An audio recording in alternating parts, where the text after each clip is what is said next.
You're listening to episode 6 of The Secular Buddhist.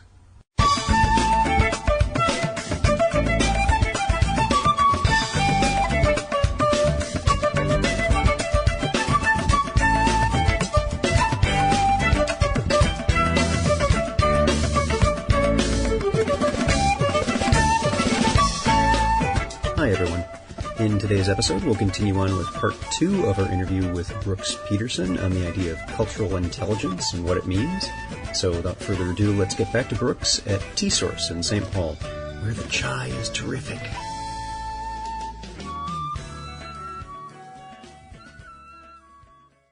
So, although I'm sympathetic to the statement that I'm using as a point of departure, that it's all about the mind, I wanted to look critically at the word mind and look at it through this idea of magnetic stimulation changing our moral perceptions, and also the definition of it. What language, I wonder, is that translated from?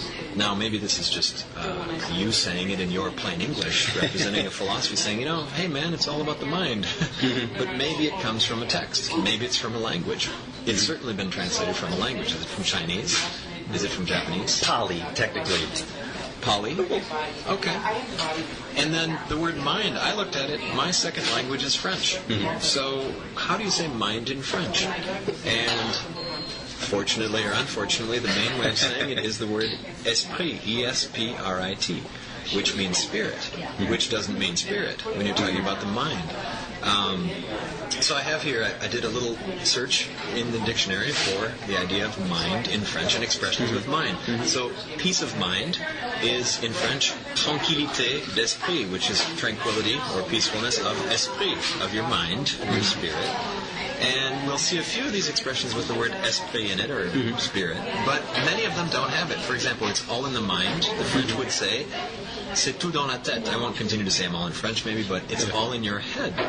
So there we go from mind to head. To cross somebody's mind is venir à l'esprit de quelqu'un, to come to the spirit, pass into the mind of someone. To have something on someone's mind, or to have something on one's mind, rather, to be preoccupied is how they say it. It doesn't really go into what is housing that. Exactly. Yeah. It's, right, the action is placed in the fact that you're preoccupied with it. To set somebody's mind at rest is rassurer, to reassure someone. Nothing could be further from my mind. They translate as loin de moi cette pensée, far from me this thought, or far be it from me to think. And so there's very much an identification, it sounds like, of self and mind, such that you don't even necessarily have to say mind. You're using self in that context. They're approaching it from different from different angles. And I imagine there are probably very few of the phrases that you've run across that uses the word brain in them. I don't see any here that do. I see saying, I have a hole in my memory, meaning my mind is a blank. I can't get him out of my mind. I'm not able to forget him. Forgetting and memory. Are you out of your mind? Is just simply, are you crazy? I've heard that one often enough. Yeah. In the context of brain, it simply uses the word intelligence, intelligence. With the mind of a 2-year-old, for example, with the intelligence of a 2-year-old. Intelligence is very different than mind. How do you define what intelligence is? Mathematical, verbal, and analytical skills? Musical intelligence? So the basic idea that I'm tossing at you with all these definitions is that when we translate something from one language into another, there's so much on the bottom of the iceberg, culture-wise, that's not being translated. Language and culture are very linked, of course. Our culture forms what our language is, represents our culture.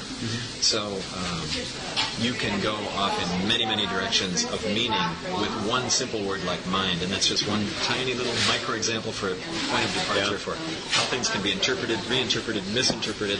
Yeah, and we find that in the early Buddhist texts being written down hundreds of years after they were spoken, and in a language that wasn't quite what they would have been spoken in. Pali itself, Pali means text, is the literal term for it. And it's, it's like Latin. Nobody speaks Pali anymore. It's a dead language. It's an Indic language, and there are similar languages that are extant today that have many of the roots and share. But there is that issue of, how do we translate, in particular, word dukkha. Usually, it's translated as suffering. But if you look at the background of the word itself, it has to do with an axle to a wheel that's not quite right. Oh, interesting. So there's an imbalance and something's off kilter. Off kilter, whatever kilter might be is. how we whatever kilter is. So it's very challenging to get that connotation behind it when we just simply use the word suffering. Right. And I'm in a class right now where we're studying mindfulness meditation, the Satipatthana Sutta. And we're in a section where we're talking about feeling.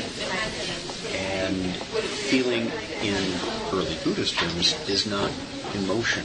And that's how it was originally translated when they were first putting these things into English. It simply means positive, negative, neutral. That's it. Wow. The concept of emotion is, in the early Buddhist texts, really mind states. That there's a whole, physical part to it and a mental aspect to it, and that combined gives us what we would consider as emotion, but emotion as its own concept doesn't really appear in early Buddhist context. It's probably not going to appear in the richness in which we find it today until after Jung and Freud and the explosion of Western psychology as you and I know it, and examination of the individual, putting the individual on a pedestal and looking at individual feelings as being all important. You'll find... Well, mine are. I don't know about yours. I don't think yours are. Mine really are. Mine are bigger than yours. You'll find a lot of interpretation. Another example of this that you'll look at when you do with Grant Steves, the podcast looking at what spirituality means. Spirituality meaning sense of beauty, perhaps. And I'm not going to try and jump into your topic, but a spiritualist sitting at a Ouija board, getting in contact with the spirits, is talking about something very different. So even within 100 years, things can change definitions. Within 100 miles or 100 years, the definition of mind, spirit, mindfulness, feeling can change drastically. And that's where the culture stuff gets nice and messy, which to me supports the idea of, I'll go very individualistic on this and say, hey, make up your own secular approach, if that's what you are, that is not given to you from above by somebody in a robe out of a text, but that makes sense to you personally. And that's a beautiful segue into really what I wanted to ask, is you having far more expertise in cultural issues than the average person walking the street, certainly than me. I don't know about that, first of all. Well, because you're just like a rabbit has evolved as long as I have. You've been in culture. I've been in culture. I've lived in it, but there's a difference between, it's like the fish who's in the ocean and doesn't realize to the turtle and doesn't hear the water is. This is where we get into that dangerous. Okay, so words are tricky for us. So we use metaphor to try to capture the sense of something, but that in itself has its own issues. I haven't thought about and cognated on cultural issues. I'll buy that. I didn't mean to kill you. I didn't mean to kill your segue. No, that's good. We're still going with the segue. All right. That is the Western, in particular, secular or skeptical Buddhist type practice. Well, Buddhisty. We're using the word Buddhisty with a little b. Is really, really early in its development. We have a few hallmarks of its starting, as we've talked on this podcast before and will again. Books like what we see from Steve Batchelor are some hallmarks of bringing that out and making it very public. There's been an atheist movement for some time, but how we apply non-spiritual things to typically spiritual or religious contexts is new, at least in the Buddhist framework. So what kinds of things might you Brooks expect to see in this development, or what would you eagerly look forward to seeing in the evolution of this as a cultural? Well, perhaps what I would not be surprised to see in the evolution of this is an initial overcompensation, where people feel the need to say, I'm a Buddhist, but I'm not this flavor of Zen Buddhist religious. I don't shave my head and sell flowers at the airport. Those are the Hare Krishnas, and I'm different than that. And you have to avoid certain stereotypes if you use the word. So you have to attach the word secular to it. And there's a need to say, perhaps secular Buddhist or atheist Buddhist or something like that. That's sort of an overcompensation for the fact that it was always paired with sort of a religious approach or religiosity. Same thing in my book. I don't mention religion at all in my book. Yeah, talk more about that. That's good. Let's chat about that. So. That is absolutely, in one sense, absolutely ridiculous for a culture book. How can you not mention something so important?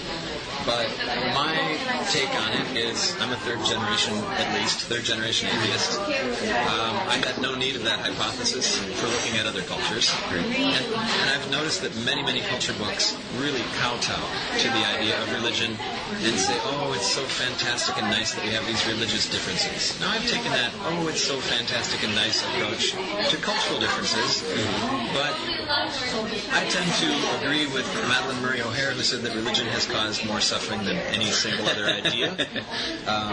If you're doing business with an Arab country, a place where there's no separation of church and state, where it is a Muslim country, you need to know about that stuff. I think we have a duty to not go and invade other cultures with the viruses of our religions. We should keep our religions out of other cultures and not spread the good word of our religion to other cultures.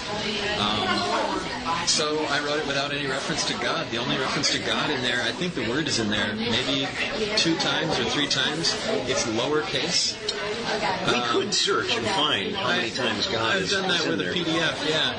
There's one where there's a cartoon of a guy who says, oh my God, Canada totally blew my mind because of the culture shock, an American who goes to Canada. So there will be a necessary, I would say that with secular Buddhism, there would be a necessary movement away and a distinguishing of yourself from religious Buddhists in the beginning. And I think we are seeing that because of a topic that several of us have been a bit impassioned about is what our labels are. And we decided, we knew instinctively or just intellectually that, yeah, you know, that one's bigger than Bread Box. We'll be doing a separate podcast on that specifically. Yeah. It appears in 3 places. Yep. They may view time as abundant or scarce or assume that a god is in charge of their fate. That a god, not specifically, not specifically Zeus, mind you. Lowercase on all of them. Hail Zeus, in Zeus we trust. Gee, that should be on their money. And oh my God, Canada totally blew my mind. There you go. There you go. And they're controlled by external circumstances or nature or of God. Again, the indefinite article. Right. Any old God, lowercase. Yep. So I just really didn't need it and excluded it for that reason. Just didn't put it in, didn't necessarily exclude it, but there was just no need of that hypothesis, as was famously said. That's that. I've just done it without that. I don't really necessarily, we were saying as we were warming up before the podcast that the label of Buddhist is one that some people have given to me because I don't have a lot of junk. I haven't accumulated a lot of stuff. And attachment to impermanent things is the root of all suffering or something. Some such attachment is attachment. Would be in our box of bad things. Yeah. So if people label me as a Buddhist, and I've had some friends do that to me, do it to you, like being struck. Teacher, so-and-so's picking on me, labeling me as a Buddhist. It's like being struck. Yeah, I've been slapped upside the head with the label Buddhist by some people, but I don't identify myself as one. And the label would scare me a lot less if it had the word secular blended into it. Yeah. If there were a different label for it. Right. And I think that's that will be a good segue to a different podcast we'll be doing. But before we go there and wrap up, I wanted to ask, what have you got planned? What are you working on now? Because as said, it's been a few years since Cultural Intelligence came up. Are you planning on putting out another book? Or I've written other stuff. None of it would be of interest to my publisher because it's humorous and wacky. And I'm delighted that the book has gone into its 6th printing now. Awesome. So I guess most books sell a few dozen or 100 copies to the author and his or her family. So I'm flattered that this thing is... And Agnes has to have her signed edition. Yes. So having distributed all those, this continues to sell as a textbook to communication studies students, culture studies at the college level, to professionals who are working with people from other cultures, military, even missionary organizations, even though I said that it's not... Tell us more about that, because you mentioned that as we were doing our warm-up, and I thought that was a fascinating... Yeah, recently part of the book has been reprinted by a missionary organization, and I'm very grateful for that. I would not be supportive of an American Christian organization spreading religion to another culture.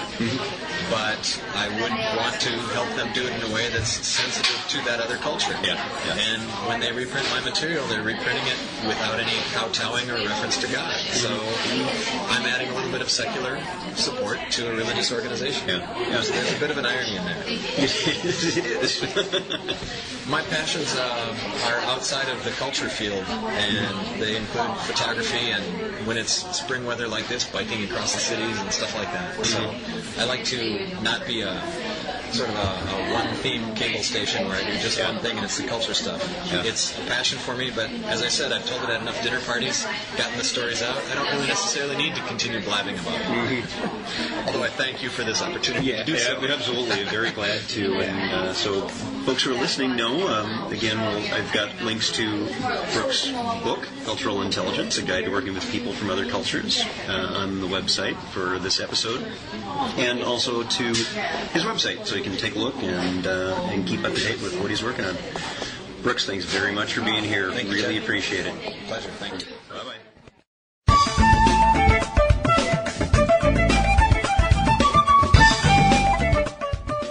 If you would like to learn more about something you've heard in today's podcast, please come visit the website at www.thesecularbuddhist.com. Each episode has its own page with show notes, references, and links to source materials.